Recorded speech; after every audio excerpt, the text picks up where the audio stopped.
जय प्रभु श्री राम।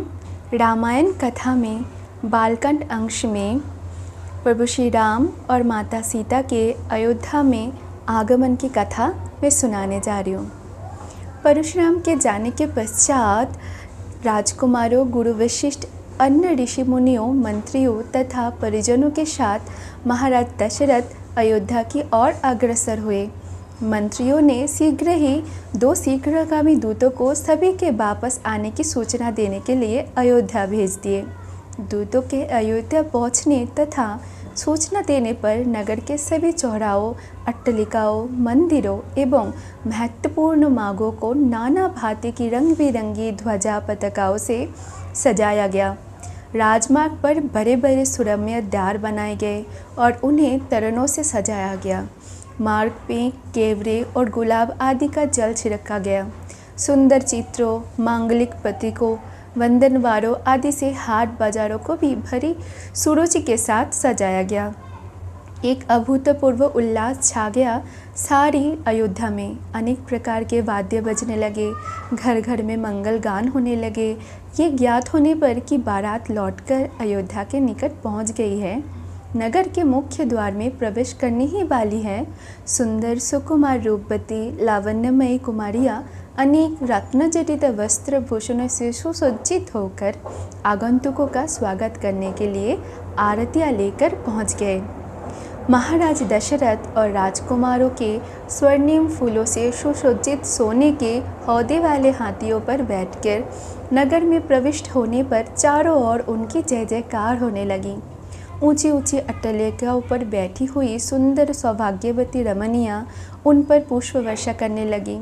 अयोध्या की नववधुओं सीता, उर्मिला, मांडवी और शूरकीर्ति को देखने के लिए अट्टलिकाओं की खिड़कियाँ और छज्जे दर्शनार्थियों, युवतियों, कुमारियों से नहीं वरन पौढ़ाओं एवं वृद्धाओं से भर गए। सवारी के राजप्रसाद में पहुंचने पर राजा दशरथ की समस्त रानियों ने द्वार पर आकर अपनी वधुओं की आगवानी की।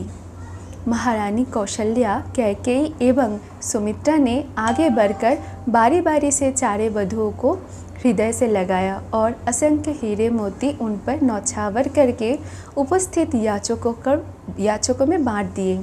फिर मंगलाचार्य की गीत गाती हुई चारों राजकुमारों और उनकी अर्धांगिनियों को राजप्रसाद के अंदर ले आए। इस अपूर्व आनंद के अवसर पर महाराज दशरथ ने दानादि के लिए कोष के द्वार खोल दिए और मुक्त हस्त से नगरवासी ब्राह्मणों को भूमि, स्वर्ण, हीरे, मोती, रत्न, गौएं दान में दिए। राजकुमारों को राजप्रसाद में रहते कुछ दिन आनंदपूर्वक व्यतीत हो जाने पर महाराज दशरथ ने भरत को बुलाकर कहा, वत्स, तुम्हारे मामा युधाजित को आए हुए पश्चात समाप्त हो गया। तुम्हारे नाना नानी तुम्हें देखने के लिए आकुल हो रहे हैं, अतः तुम कुछ दिनों के लिए अपने ननिहाल चले जाओ।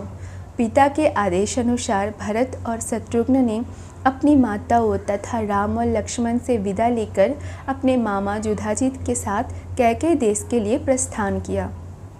राम ने अपने सौम्य स्वभाव, दयालुता और सदाचरण से न केवल अपने प्रसाद के निवासियों का बल्कि समस्त पुर के स्त्री पुरुषों का हृदय जीत लिया था।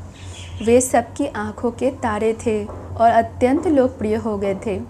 परिवार के सदस्य उनके विन जशलता, मंत्रीगण उनके नीति निपुणता, नगर निवासी उनके शील सौजन्य और सेवकगण उनकी उदारता का व्याख्यान करते नहीं थकते थे। इधर सीता के मधुरभाषी स्वभाव, सास ससुर के सेवा, पतिव्रत्य, धर्म आदि सद्गुणों ने भी सभी लोगों को मन को मोह लिया। नगर निवासी राम और सीता की युगल जोड़ी को देखकर अत्यंत प्रसन्न होते थे। उनके प्रेम और सुव्यवहार की चर्चा घर घर में की जाती थी। जय प्रभु श्री राम। रामायण कथा में बालकांड अंश समाप्त हुआ। हरे कृष्णा, राधे राधे। प्रभु श्री राम और माता सीता के अयोध्या में आगमन की कथा संपूर्ण हुई। जय प्रभु सियावर रामचंद्र की जय।